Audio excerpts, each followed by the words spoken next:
आणि आता संभाजी भिडेंच्या वादग्रस्त विधानाच्या संदर्भातली ब्रेकिंग न्यूज आहे। सर्वधर्म समभाव म्हणजे नपुंसकपणा असं वादग्रस्त विधान संभाजी भिडे यांनी केलेलं आहे। आंबा खाऊन मुलं होतात याचाही पुनरुच्चार त्यांनी केला। संभाजी भिडे पुन्हा एकदा बरळलेले आहेत। त्यांच्या याच वक्तव्यानंतर आता पुन्हा एकदा नवा वाद उफाळून येण्याची शक्यता आहे। सर्वधर्म समभाव म्हणजे नपुंसकपणा, संभाजी भिडेंचं हे वादग्रस्त विधान आहे।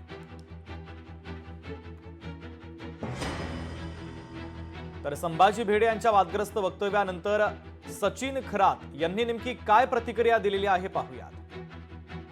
भारतीय संविधान सर्व धर्म समभाव मानते, तरी सुद्धा याबद्दल अतिशय चुकीचं विधान केलेलं आहे। Republican party of India Kharat पक्ष या त्याच्या विधानाचा जाहीरपणे निषेध करत आहे।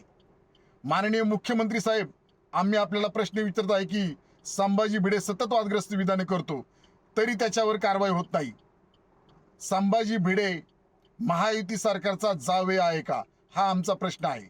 दुसरा प्रश्न आहे की हा संभाजी भिडे भारतात राहतो का पाकिस्तानमध्ये, याच्यावर कारवाई होत नाही। करू द्या, त्यांच्याकडे काय लक्ष देत, ते कोण आहे बोलू द्या, करू द्या, त्यांच्याकडे काय लक्ष देत, ते कोण आहे बोलू द्या।